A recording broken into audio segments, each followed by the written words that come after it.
Hi, how are you doing? This is Pastor Cheryl. Today is Matthew. It's on almsgiving. On Matthew 6, 1 through 4. Almsgiving is giving to charities. And Jesus actually touched on that. Most people don't know what this is. They think it's tithing. No, it's not. This is not tithing. This is charities. And some people like to give to charities. And you could get, if you give a large sum, we can get, a tax break up to 60% if you're thinking about giving a large sum to your church. They have a 501c3, and talk to your tax man, they could do it for you. I don't know how it's done, but the tax man knows. Today we had church outdoors. It was quick because the main person that we have with a car, we only have one person with a car, had to leave and go to some college reunion. So anyway, and that was clear out in Iowa City. We are doing this section here, and I will read it to you, and I'll write it down for you. I will write it down for you so that you can look it up. Beware of practicing your piety before men in order to be seen by them, for then you will have no reward from your Father who is in heaven. Thus, when you give alms, sound no trumpet before you, as the hypocrites do in the synagogues and in the streets, that they may be praised by men. Truly, I say to you, they have received their reward. But when you give alms, do not let your left hand know what your right hand is doing, so that your alms may be in secret, and your Father who sees in secret will reward you. Well, yeah, so if you donate to, your church, God will bless you. And same thing with charities. And for those of you who are secular, you use the word karma. It's kind of the same thing. What you do will reciprocate and come back to you.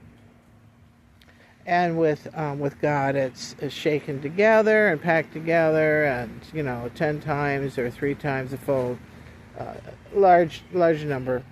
And so, but it says not to. Can you believe it or not? Years ago, people used to do this. They used to blow a horn and loud announcement if they were giving a large sum away to some charity. How embarrassing. Can you imagine doing that? But today, the announcement might be an announcement in the newspaper that so-and-so gave a huge amount to some church, some hospital. And someone we know, Johnny Depp. His name's John Depp, the famous actor, gives large sums of money away to a children's hospital. And he likes to go into the hospital and dress up like a pirate.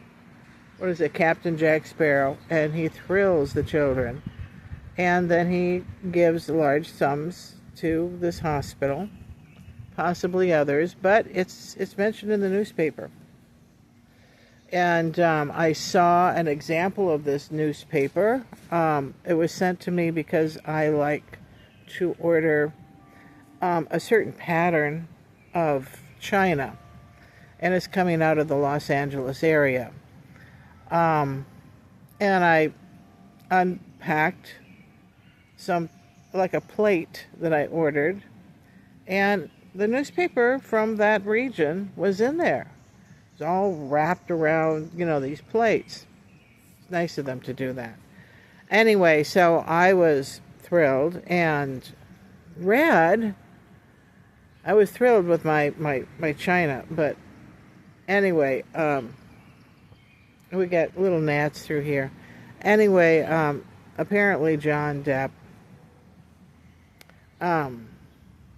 donated a really huge amount of money to some children's hospital. And that's why he was suing his wife publicly. Amber Heard. Imagine that? Suing your ex-wife. And I did not like that. I thought that was tasteless. It got him a lot of publicity and a few jobs, acting, a few more movies where he could make a huge sum and then donate a huge sum. That's what he's into. That's what he's into. But anyway, as you know, if you donate to your church, and that's our charity, is our church.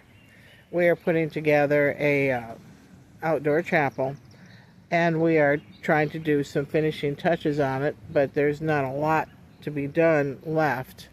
There's some things, and it's mainly things like bringing in more pea gravel so that people could sit with their chairs on this gravel as opposed to dirt, and it reduces the mosquito population. And there was a woman last year that got bit by a mosquito, just a mosquito. She ended up getting cellulitis, ended up in the hospital with that mosquito bite.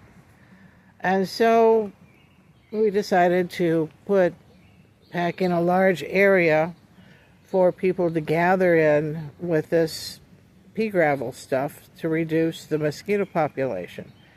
And it'll look nice. It'll look nice. And then during the Great Tribulation, you will have tribulation saints. This place is a little secluded. This was not our intent to have it secluded. This was not our intent. It was the neighbor who bought the house across the street. He does not live there. It's a kind of a project house. It's a hobby house. And he's fixing it up, I think, for family members to stay there. And this is not the type of house that you'd really want to stay in, because you're going to get snowed in the wintertime. There's a hill going in one way, and hill going in the other way.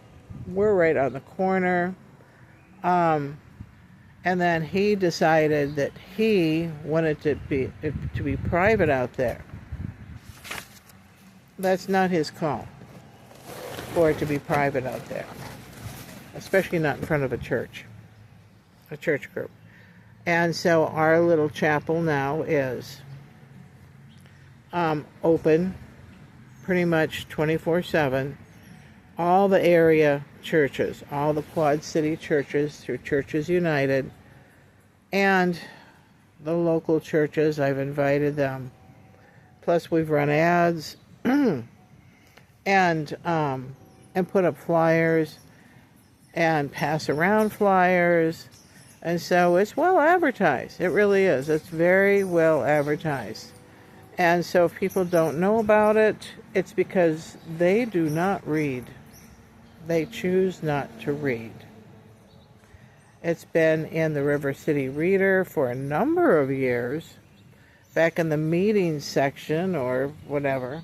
And so we have advertised all over, including the Times.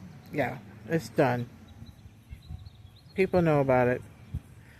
And this guy actually goes out to, if he happens to be there at that house that he's working on, and someone walks down the little path, the old road, and walks into the chapel, he goes out there and screams and yells at him, uses lots of profanity. And he especially goes after the elderly. So we have filed police reports and whatever. And we've talked to God about it, and we just pray about it. What can you do with a guy like that? He's mentally ill, you know. What can you do? And we trust God that eventually he will not be there. He will not be there. And our little chapel will go on to a local church. One of the local churches, they'll be using it. And it'll be the same thing of people going in and out of there. And anyway, it's a public chapel. It's really, we built it for the public. But the fact that the road is closed now means that none of the furniture gets stolen. Now and then, someone will break a chair or smash a hole in the table. Now and then, you don't know why they do that. And so anyway, that is our charity. And if you would like to contribute towards that, just send me an email, because we are putting in more pea gravel to make it comfortable for people sitting out there.